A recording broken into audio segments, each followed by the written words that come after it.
Ba-ba-da-ba, ba-ba-da-ba-ba-ba-ba. Stop it, Billy. Would you all right? I can't take it anymore. I feel a little bit woozy here. Welcome back to Should You Watch This with the Popcorn Priest, home of the Golden Bucket, a weekly podcast where movie enthusiasts, ex-movie theater projectionists, new and old friends take the time to talk about a movie that we just watched and answer that very question. Should or shouldn't you watch this? Someone has taken their love of scary movies one step too far. Solving this mystery is going to be murder. Hello? Hello. Who is this? Tell me your name, I'll tell you mine. Why do you want to know my name? I want to know who I'm looking at.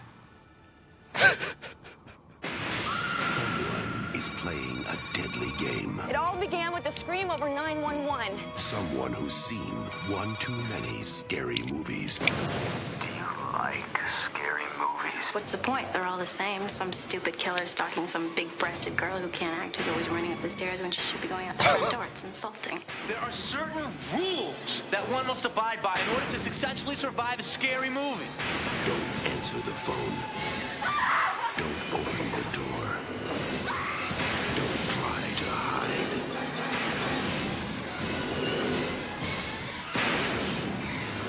You're not scared, are you? Scream. Rated R. Oh, man, I want to extend a Ghostface killer. Welcome to my Scream expert, JJ. Thanks for having me, Popcorn. Oh, man, that was really funny. The joys of doing a video pod are seeing JJ in a Ghostface mask terrifying me while we're watching the trailer. It's so awesome. All right. But before we start into this week's popcorn trivia, we need to take an ad break. Okay? This is where we're going to add an ad break. Just listen to the ad, even if it's for a weird drug for eczema. It helps the show, so don't skip it, okay? Please try to keep the ads to... I'm trying to keep the ads to like one or two an episode, so it's not too crazy. But otherwise, I'd have like 100 ads, so that I would make a lot of money. But I'm trying to just keep it chill, so that I can earn a couple bucks. So after this, we'll be right back with popcorn trivia. All right, we're back with popcorn trivia. Let me tell you something, pendejo.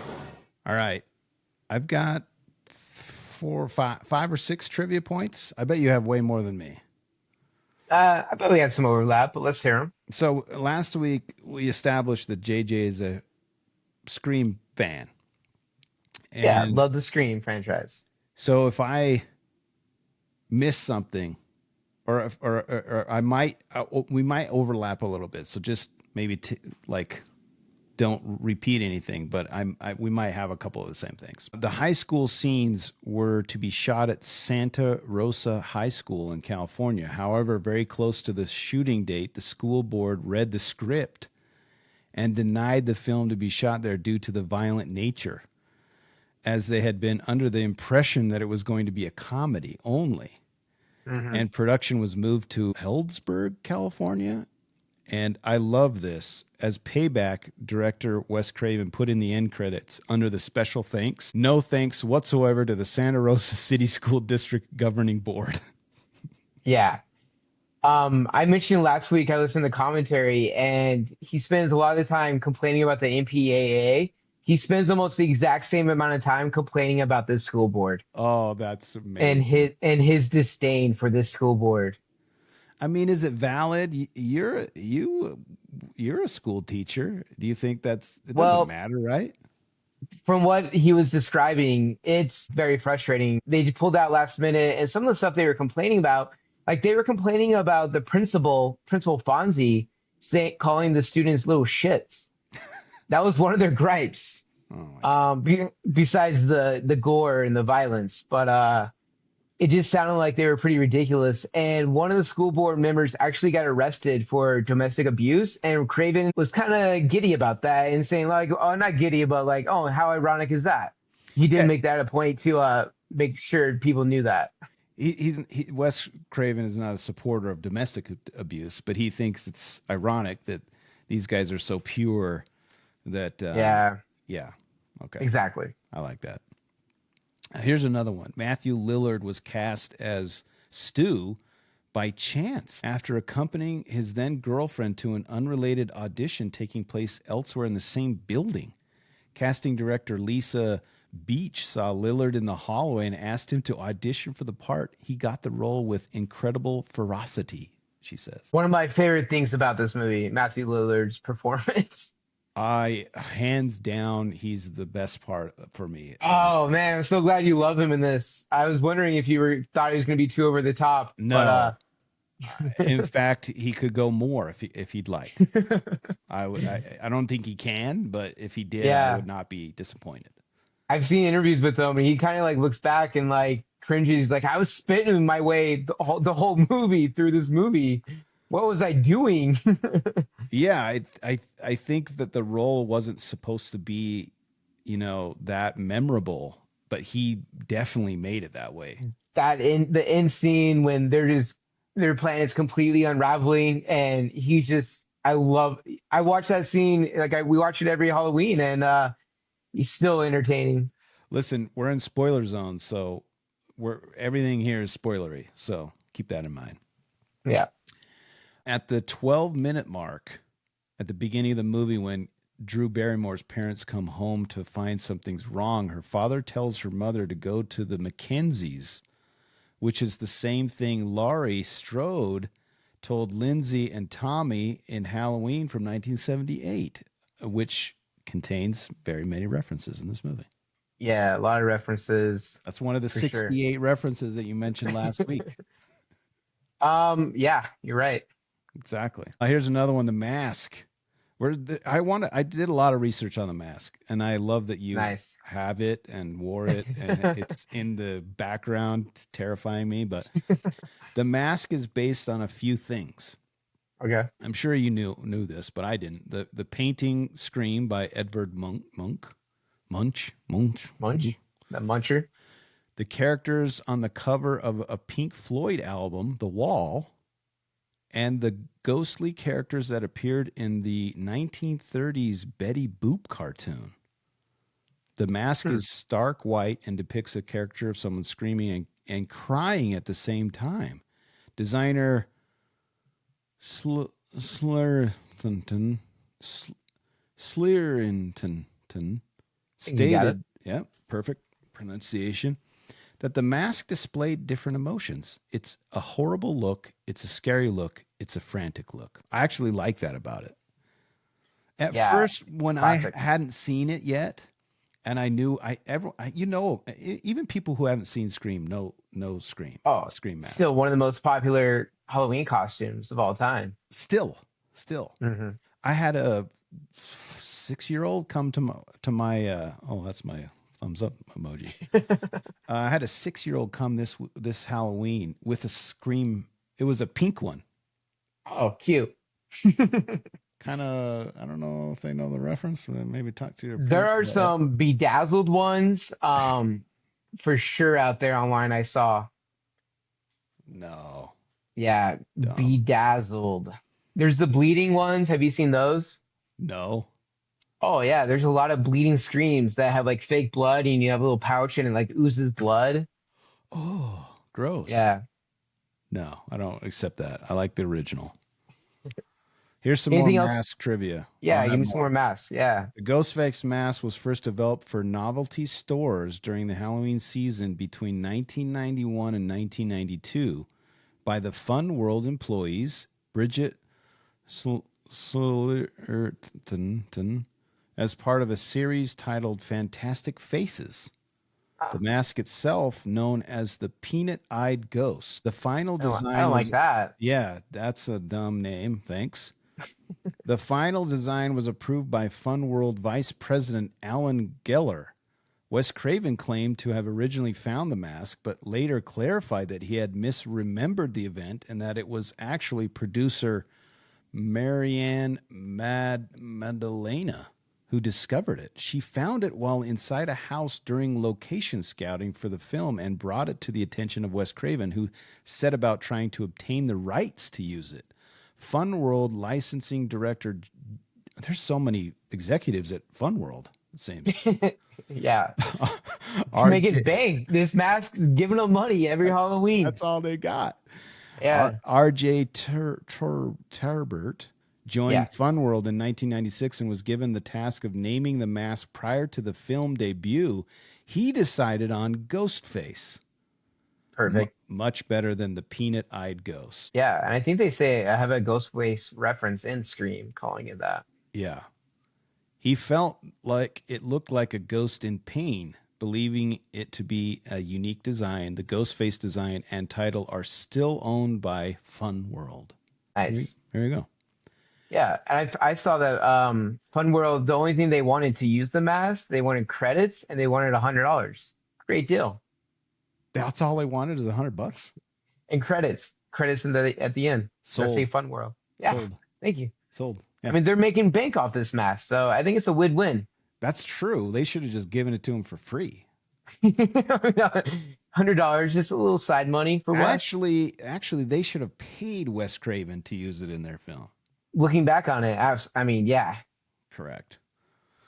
It's kind of like the story of I don't know if you know this on E.T., where they were going to have M&Ms as the little treat, and M&Ms is like, you owe us like $1 million, and Steven Spielberg's like, no, you got to pay me to put it in my movie, and they're like, no. Reese's Pieces. So Reese's invented that candy so that they'd have something to put in the movie.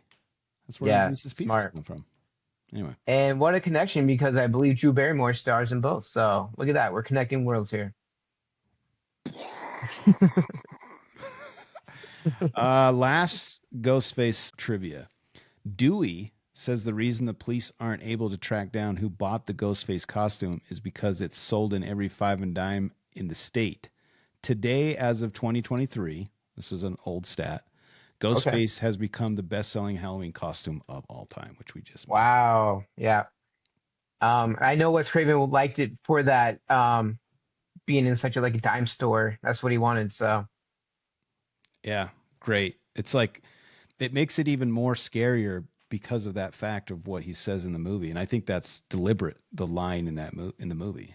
So. Yeah, I think they had the cape originally white, and they're like, black is way better. Black looks way scarier. Do you know why they didn't want to do it white? I can, I can understand that. A little reference to a little known KKK organization. Yeah, but I think with the mask, I don't know. It's better that they did black. 1,000,000%. You don't want a white. I guess they wanted to feel like a ghost, but I feel like black is 1,000,000 times better. Yeah. On my last trivia point, Rose McGowan still has her scary movie wine bottle with the wine still in it that the cast and crew received at the end of the wrap party. What a fun fact. That's cool. That's all I got. What do you got? I got some trivia points. Okay. So in the commentary, Craven was talking about Drew Barrymore. Okay. And I mean, such a performance and so shocking because the marketing was done around her, as I'm sure you know. But yeah, that's what got me to see it. To get those emotions from her, he knew that she was like this animal lover. So he found stories in the news about like a dog being burned. And then before he would yell action, he would whisper in her ear, "I'm lighting the lighter." And the tears would just be pouring out of her, thinking the animal. Stop. Yeah, that's what we're dealing with in Scream, bro. Do you agree with this tactic? If she was fine with it, then, which I think she was, so if she's fine with it, then yeah. Okay. All right. I'm fine with it as well then. You mentioned the cameos. So Wes Craven's the janitor wearing the OG Freddy Krueger outfit, Yep. I didn't and know that. Linda Blair from The Exorcist is a reporter. Mm-hmm. Seen at the beginning, which is really cool. The voice we talked about, the actor Roger Jackson, top billed on IMDb apparently. I saw that he never met the cast and he wanted to like stay mysterious, and he had a little camera and would be able to watch the cast as he's really talking to them during the scenes. Whoa, that's cool. So I thought that was pretty cool that try to keep them on edge. I read that they they used him as a placeholder and they were going to replace it later because they didn't have the actors in the same place, and they didn't want to dub it, or they wanted him to interface with Drew Barrymore and whoever else is talking to him, and they liked it so much that they just kept it in. Nice. And then the last trivia point was at the very end when Billy gets stabbed by the umbrella. The stunt woman actually missed the padding and stabbed him for real, and that's his real reaction. Oh. And you can when you know that and you hear it, you're like, holy. Whoa! I gotta watch that part again now. Yeah. He gets stabbed twice, and it's on the second one when you can hear him, and then he just collapses. She missed the padding. She's like, yeah, it's really hard to see in the Ghostface. So be careful out there. Oh wow, that's cool. Any other trivia? I think that's all I had for that category. All right, dude. A lot of good facts. Are you ready for beefs? Oh yeah, let's get into the beefs. I'm curious to hear yours. Where's the beef? Hey, where's the beef? All right, I don't have a lot of beefs specifically with the movie. Okay. But my research revealed beefs. Okay. When Bob Weinstein watched parts of the first scenes filmed, some rough cuts, he said that the mask was idiotic. He asked the producers to film one scene with 7 different masks and then let him choose the one that he liked the most. Producers didn't agree and threatened to shut down the production. They told him to wait until the first sequence with Drew Barrymore's performance until it was completed. Then he could decide after that. Yeah, smart. Once he watched it, he happily agreed to the mask that was used and didn't make any other complaint the rest of the filming. Nice. That's a good strat. Yeah. My beef is the Weinstein, Mr. Bob. Pop off, dude. Just let him cook. Yeah, trust the Craven. Here's a crazy beef. Quentin Tarantino. We just reviewed Once Upon a Time in Hollywood. Yeah, he expressed interest in directing, but was never approached. He ended up disapproving of Wes Craven's work on the film. He's quoted as saying, "I thought he was the iron chain attached to its ankle that kept it earthbound and stopped it from going to the moon." That's a hot take from Tarantino. Hot take, indeed. So he thought this had way more potential. That's what he's saying. And he's saying that Wes Craven held it back. Man, I would love to hear his more in-depth reasoning on that. Yeah, because I guess this might be my first Tarantino beef. Actually, no, we talked at length about Dirty Feet. This might be my second beef. I didn't want to bring him up because I know you love those toes, but oh, gross. Beef with Tarantino. Yeah. I would love to hear more thoughts on that too. We've talked about this in the previous pod where we will love a Tarantino horror. Yes. Sign us up. I don't think we'll ever get one, but we kind of had a little mini horror movie within Once Upon a Time in Hollywood. Yeah. It was awesome. Spawn Ranch. Yeah. Yeah. Here's another one. Joaquin Phoenix turned down the role of Billy Loomis. Oh, wow. What do you think about that? That's interesting because this is like pre-Gladiator days. So I think it's a better movie. Ooh. I do. Man, that's a hard one. Skeet. I think he did a good job, but I think Joaquin would have been way better. I love the ski performance in this, Hmm. but Joaquin, I mean, having him in this role it probably would have elevated it. I think so. I think Yeah. so. Here's another But one. do we get Gladiator if Joaquin's in this? If we I don't know. don't, I'm out, obviously. But I think we still get Gladiator. Okay. All right. I'm in then.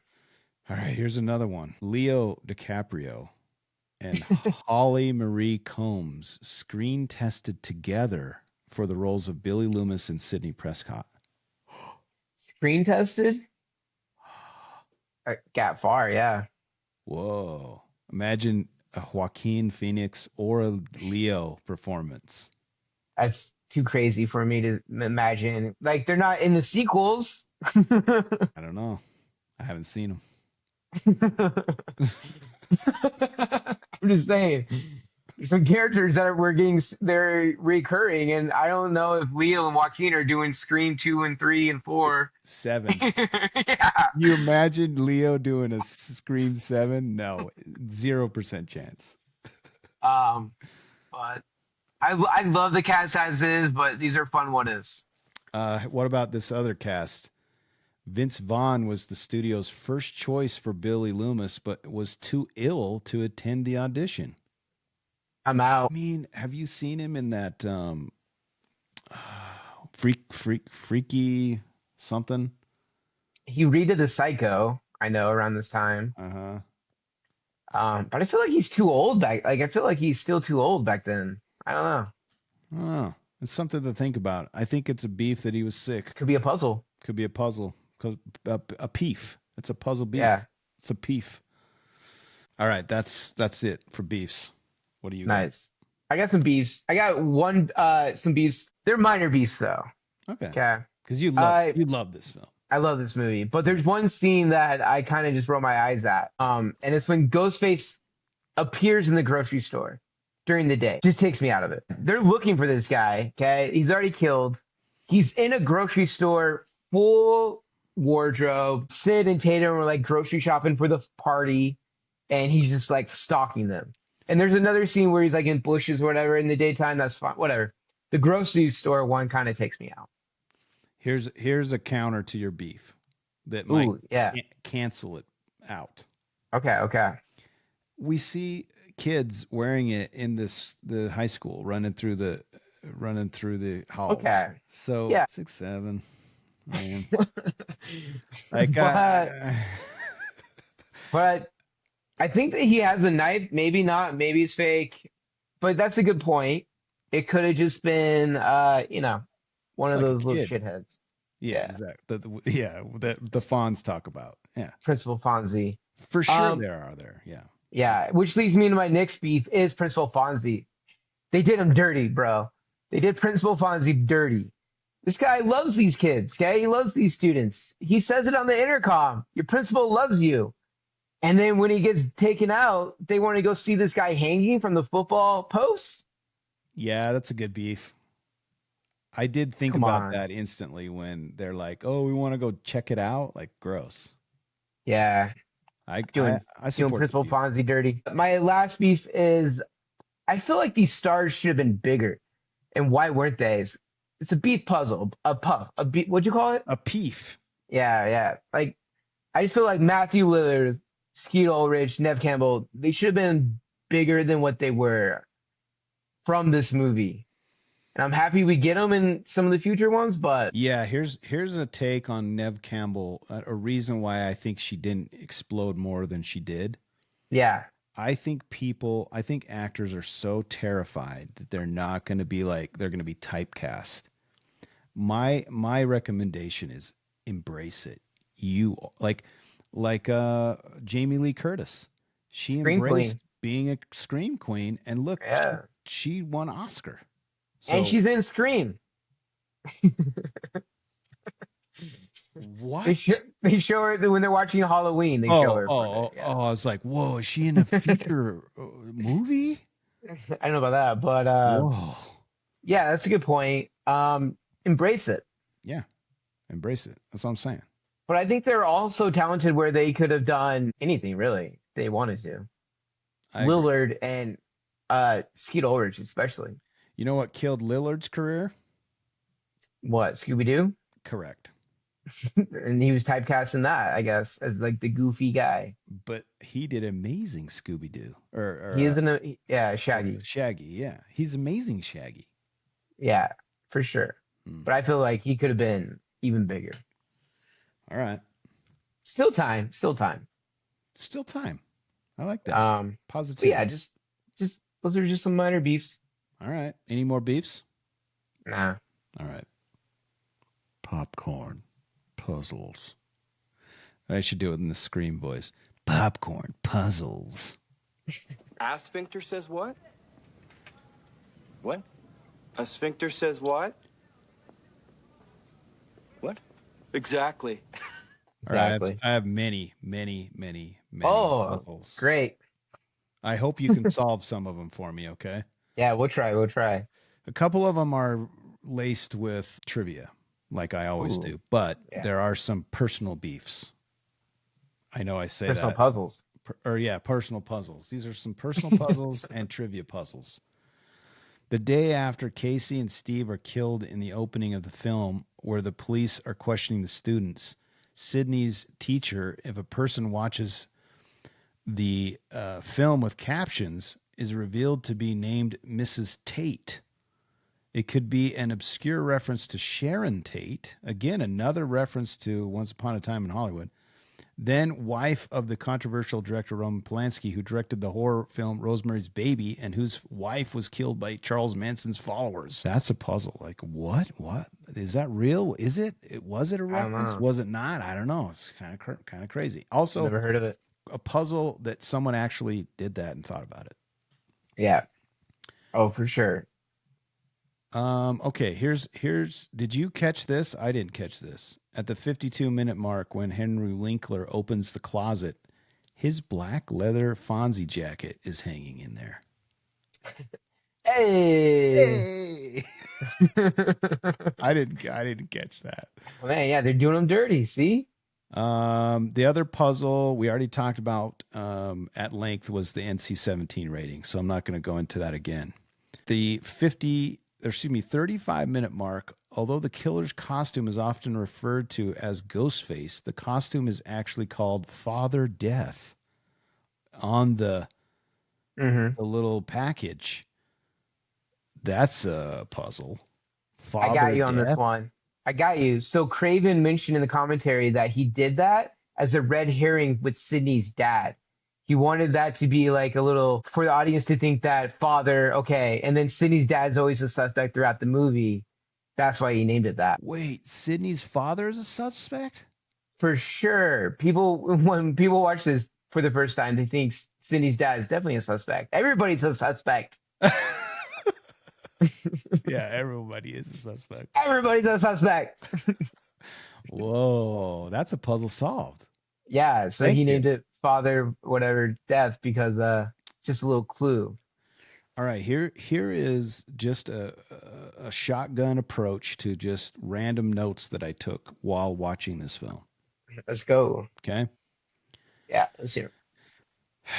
This is another visit to Popcorn Awkward Corner. The Fonz.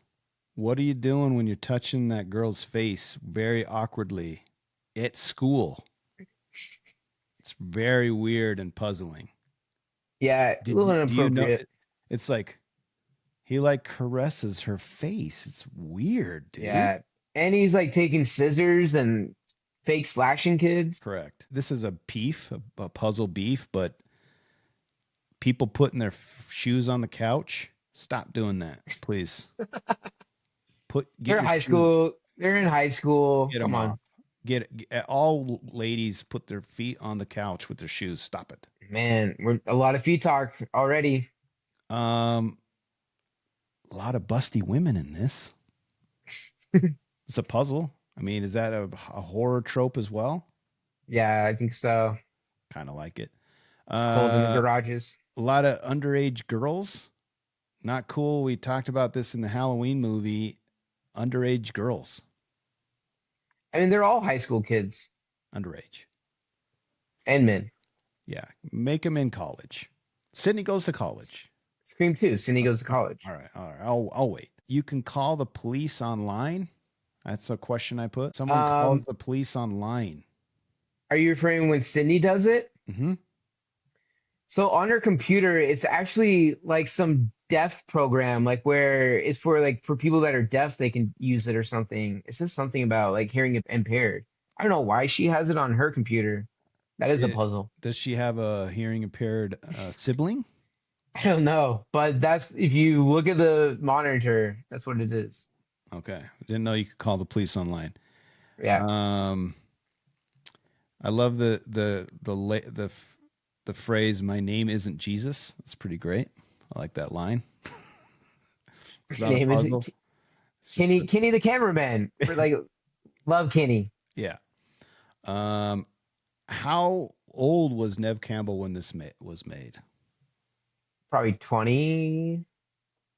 Okay, that's a puzzle. How old was she? I don't know. We can't figure this out. I'm sure we can. I don't want to. That's why it's a puzzle. All right. I love the line, she just wants to get an education, leave her alone. Also, are girls' bathrooms really that dirty? Yeah, it was a dirty bathroom for sure. Dirty. Public high school. Extremely dirty. Like way more than any dude bathroom that I've ever been in. I don't know about that, but it was not clean. Really dirty. I pulled a neck muscle when the Fonz got stabbed. I literally like jerked in my seat and I pulled a neck muscle. Not a puzzle, just a comment. Sorry. This is kind of interlaced, but here's another puzzle that it might be a puzzle for the ages, okay? They talk about Richard Gere and the gerbil. Okay? Yeah. Do you think he's ever heard the gerbil story? He has to. Has to, right? They said this in 96. He's got to know, right? Yeah. If you're Richard, here's another question. If you're Richard Gere, why don't you come out and say, what are you idiots talking about? And squash the beef. Squash the gerbil beef. I would make fun of it. I would just like show up to a premiere and then have like a gerbil come out of my pants. Yeah, something. Yeah, embrace it, right? Yeah. Where was this filmed, really? Was it filmed in California? Yeah. I know the school was, but where was didn't feel like California it felt like a small little town in freaking New Hampshire or something. Nah, it was in California. And then Stu's house, the big party house, that was filmed in the vineyards of California. Okay. How the crap was the cameraman on the roof? Yeah, there's two of them, so. I mean, that's a lot of work to get a pretty big dude on a top of a van. Not just a normal van, but like a freaking TV van. It's high. It's high, but it pays. And Kenny's not the biggest, the smallest guy. No, that's why it's a puzzle. I'm like, what the heck? But it does pay off when she slams on the brakes and his blood goes on the windshield. That is really great. And then when she turns and he flies off. So don't worry about it. Okay, don't worry. All right, my last one. This one I need you to talk me through. Okay, this is my last one. My last part. Okay. So Rose McGowan gets killed on the garage door, right? Yeah. And she's hanging there. But she's hanging there for we see the scene and then we don't come back to her for 30 minutes. How long she hanging there, dude? She's hanging there the whole time, man. Oh man, it just felt like we didn't go back to her for a long, long time. It was weird. I mean, she's not gonna get out. She didn't get resurrected and she's done. Okay. But this is a good segue for my puzzle is, have you ever seen a doggy door in a garage door? No. That's a great puzzle, dude. Me either. I think about that all the time. That's true.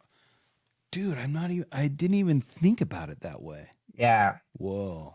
So I like the death and all, and it's a reference to, I think, Halloween, where there is somebody that dies in a garage, but I just watched it. I always never seen that. I'm sure they exist, and I don't know. Seems like a security hazard. Yeah, Also, we don't need to talk about this, but Rose McGowan seems very, very cold in the garage. Very, very it's cold. definitely chilly in those garages. Okay. All right. Keep going with your puzzles. Oh, were you all out of puzzles? That's it. I'm out. Okay, nice.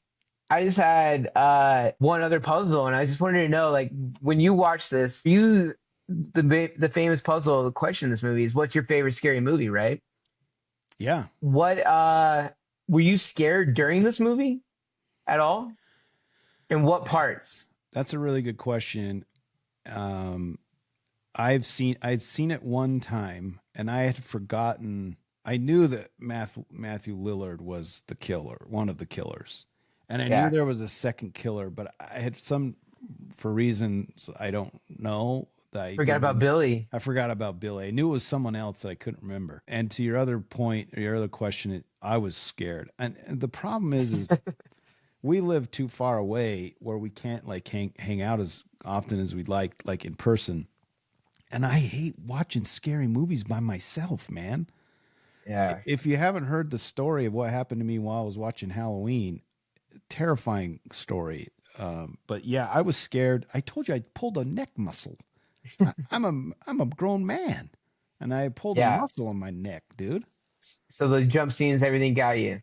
Yeah, the first Drew Barrymore scene, very scary. Just the idea of when he says when Ghostface is like he says like, I want to know where, I want to know who I'm looking at. Yeah, those phrases are like, oh man, and then I'm on your front porch.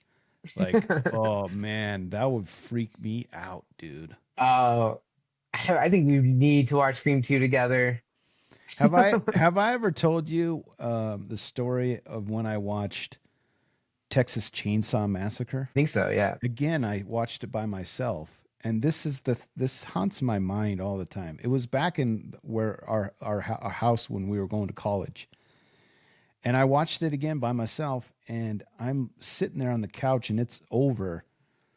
And I look over into the kitchen, and I swear on all that is holy, there was someone just standing at the sliding glass door. And His Leatherface. I just stayed there for like 3 hours. And then it was like a little child where I closed my eyes to like, if I close my eyes, he'll go away. And then as soon as after 3 hours, I went to bed. But like, yeah, the whole thing of like popping into view when you were doing that in the camera, it's like giving me PTSD, man. When just shadows and shapes moving around, scary. It was scary. It was a scary movie. All right, nice. That's it. I just wanted to know. Yeah, Okay. and I love that it still holds up. Yeah, it was scary again. All right, you ready for Popcorn Redemption? Yeah, let's get into it. All right. I have exorcised the demons. I just have one. Ooh. I loved this story. Drew Barrymore and Nev Campbell did not meet Roger Jackson, the actor who played the voice, before shooting commenced. Whenever they're talking on the phone to the killer, they're actually talking to him. In fact, none of the cast met him. Wes Craven thought that would be better to bring out the shock reactions he needed from everyone when they heard that was his voice. And the reason why I love that the director had the premonition to know to do that. And I also read that police officers, I don't know how, if they were tapping their phones or whatever, they heard some of the conversations and thought a serial killer was out there killing people because he was so like terrifying over the air. Yeah. And I think that's a testament to these types of movies. They seemingly have a low budget, and they make something so cool out of it, even to people who, like myself, who are not horror lovers. It's still a great movie, and it gave me it gives me kind of the vibe of Cabin in the Woods, where there's some like, deep dives into horror, and there's funny stuff that I love, and the performances are kind of over the top, and some of them are kind of not that great, which I also think is good. It makes me feel like these are real teenagers going to school because they kind of suck at acting, and I don't know. I think it's just it's just good. Yeah, I agree. That's my You know, redemption. I think it's one of the most influential movies ever, not just horror movies, but movies in general. One thing I love about it is just how self-aware and witty it is, and how it plays off that. You don't really see that. And like you mentioned, Cabin in the Woods, it does kind of do that. The cliches become these characters' reality. Correct. Yes. Super fun to see the meta, like with Randy on the couch saying, "Look behind you," and the killer's right behind him. Oh Love man, all of it. I love when they set up. I knew it was going to happen when they're like, "Oh, this feed is 5 seconds or 6 seconds delayed." I'm Like like, 20, "Oh, 20 years so, yeah. yeah," and I'm like, "Oh, this is going to come into play," and I'm just waiting for it to happen again, and obviously it does, and it's just really cool. Oh man, Yeah, it's really cool. it's so well done. And then one of my favorite parts about this movie is just like the interactive piece as an audience member. You're playing along, you're guessing who is the killer, and you're always guessing. And there's these red herrings and these misdirections where Craven the sergeant, the police officer, has the same boots as Ghostface, and they make a point of that. And Oh yeah. also the way he does the score with the music. The score will get really, really quiet at certain points, and then you're anticipating a jump scare, and it's not quite there at that Yeah. moment. It's a couple seconds later or whatever. And you play with Ghostface too. You see if you can pass Ghostface pop quiz and like see if you know these answers to these horror questions he's throwing out there. Yeah. So just like the interactiveness of this movie, I appreciate. Yeah, that's really good. Keeps the audience off balance, unpredictable. It's fun. Do you have And any- even like, no, I said I've watched this, quite a bit every October, and it still holds up. It still feels fresh. Yeah, I think it's one of those movies that you can pick up every, like you said, every year, and it's still fun because you know what's coming, but you're excited to see it again. Yeah, exactly. And then two, it's kind of fun because every rewatch with the two killer twist, you're like, oh, so that must have been Stu in this one, and that's Billy, and you can kind of see, and it works too. Like they're accounted for, and with the two killer twist we talked about earlier, how well that plot twist holds up, and it is plausible because then it's like, oh yeah, that guy's there, that makes sense. Yeah, what a addition to a horror trope of having multiple killers, because it's something that didn't happen before. Yeah, It wasn't really it wasn't like expecting it. Yeah. And probably my favorite thing about this movie is just the opening and the ending, the bookends. One of the greatest opening scenes I think of all time. Truly With great. with Drew Barrymore, just the intensity of that, just raw fear, just you don't know what's coming around the corner. You know what's a really good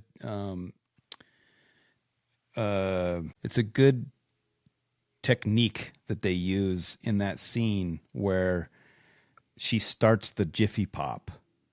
Yeah. And you see the passage of time because Yeah, of through the popping, popcorn. and then it's on fire, and like I love I don't know why that works so well, but like having that be a part of the whole scene is really cool too to me. Yeah, I agree. I think that's so well done. Like how it represents the time in the scene. They're using the popcorn. Yeah, I like that. And then the ending scene is just bananas with the two killers, and then like how they're unraveling, and it's believable. Like once again, they're in high school, and this is probably how it would play out, and just how over the top Lillard is, and I love it so much. He's so fun to watch. Yeah, it's an insane scene. You're not expecting the two killers just to go at each other like that. You at went the too end. far, man. Yeah. Oh, my parents are gonna be so mad. You know what? A little criticism that I have of that scene is when Billy Loomis is talking about motive. Yeah. I really think there's this part where he's like, it's scarier if there is no motive. But then they kind of puss out and like give a motive. Like, don't give a motive. That's funny you said, because I believe I think it was shot two ways, one with the motive and one without it, the explanation. They decided with the motive, and that it's going to come into play in the future. I'll tell you that. That's probably why they did it. Yeah, I don't agree with that. I think they should have left it ambiguous, because it makes it even weirder and more trippy and gross that these two guys just get off by killing people instead of just but I'm once I'm you mad see at the you sequels, because of your mom. I think once you see the sequels, I think it makes more sense, and you'll appreciate it more. Okay. And then the last thing I wanted to say with the redemption is at the very end, when they're blaming the movies for violence, I think is a really good take. Williamson, the screenwriter, wanted to make sure that that message was clearly present in this movie. That's a ridiculous take. And I like what Craven said in the commentary. He said, this, like, horror movies give a release, and people think it's a release of violence, but it's a release of fear. And he says that pent up fear, and you get that release, and it's good. So yeah, I thought that was interesting. There's a similar argument that's given towards silent video games. It's like, people are so up in arms about it, and it's like, no, this doesn't make people more violent. The people who are violent are already going to be violent. This doesn't add to it. Like, it's a release, like you said. Yeah, all the studies show that. So I thought that was really interesting for having that take in '96. So really cool. Yeah. Well, it wouldn't be a pod with JJ if we didn't do a Mount Rushmore. Let's go. You asked me to come up with a Mount Rushmore of horror, and I think it's funny that I said, well, is this a Mount Rushmore of all horror movies? Because I haven't seen them all. And you're like, no, you idiot. It's for what your Mount Rushmore is. And I'm like, oh yeah, I am an idiot. I did not call you that. But yeah, this is my personal favorite Rushmore. It's not what I think are the 4 best horror movies all time. Okay. My 4 favorite ones, I'll say. I also made that as my caveat, is like, I'm not saying that because I've seen it, and I have a small side list of horror movies that I've seen that are not making the cut because I don't like them. Yeah. Okay. Do you want me to go first? Yeah, I do. Okay. These are not in order. That's fine. Yeah, no order. It's Mount Rushmore. There's no order in Mount Rushmore. It's fine. Yeah, they're up there. They're equal. We're equal. Yeah. Number 1, I just watched this for the first time. Halloween.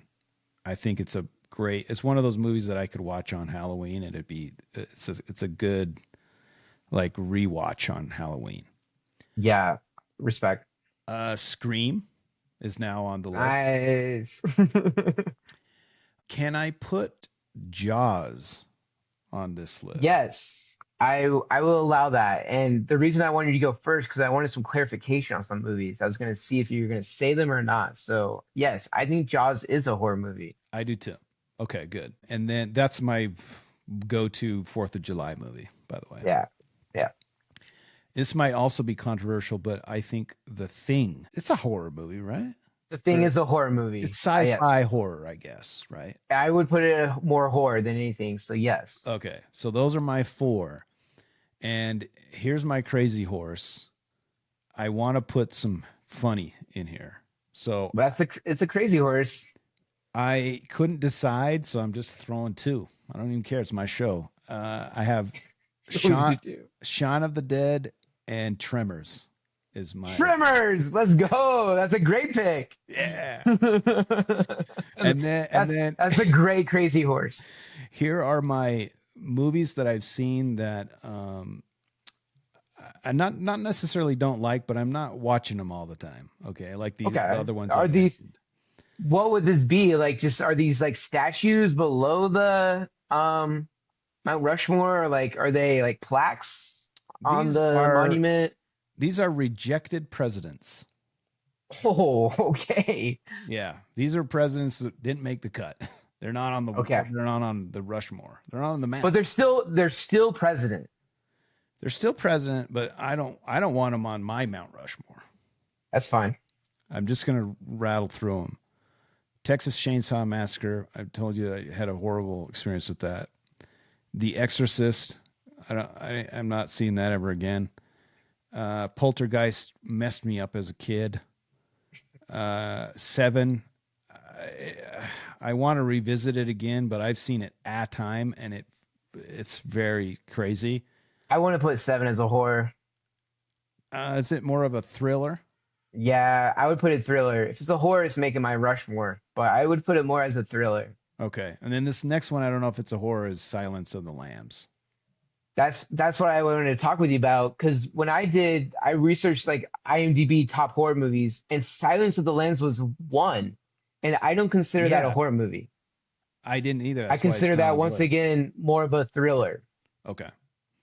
And all right. I was going to bring up number 2 on the list was Alien, and I view that as more sci-fi than horror. I agree. Okay.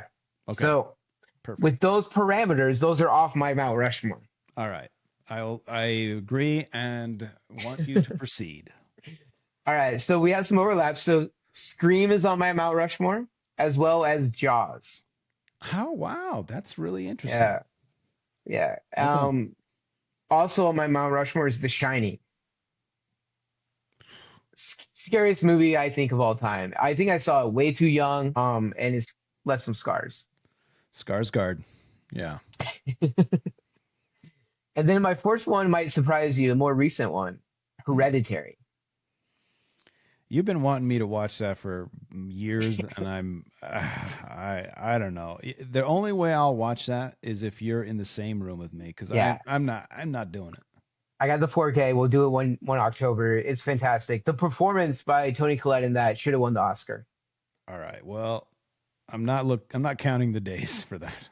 It's gonna be amazing. And then my Crazy Horse is a movie we actually referenced earlier. Cabin in the Woods is my Crazy Horse. Oh, that's a perfect Crazy Horse. Thank you. Yeah. Perfect Crazy Horse. Yeah. I'm surprised I didn't even put it on my list. I thought you were going to, as you mentioned it. That's my Mount Rushmore of horror. All right. I love it. And I love this category. And I'm just letting you know I'm saving it only for you. No one else gets this. So appreciate it. All right. We're at the end of the show. Our rating. This was tough for me, to be honest. I mean, it's on your Rushmore. You got to give it a golden bucket. I know, but it was the same with Halloween. I was like, I was going to give it a large, but I'm like, there's no way I can do it. It's so awesome. And I enjoyed it, even though it scared the crap out of me, which is the point. So yeah, golden bucket. Yeah. Just too well done, too influential. The performances, the story, the scene, the bookends we've talked about. Yeah. Golden bucket for me. All right. Oh, thank you. Gotta have the soundbite. Yeah. Well, is there anything that we miss about Scream? Nah, I appreciate you doing this. I've been asking, hey, can we do Scream? And I'm excited that you're in. I felt like you said you're in for 2 and 3 for sure. For sure, so. 2 and 3, and only 3 because of this pod. But 2, I'm just curious how they where they go from here. But yeah, I'm in for 2 and 3, and it's highly probable because I have what is it when you have to finish things? It's like Asperger's or autism or something. Nah, I just think you want things complete. You want to put a bow on it.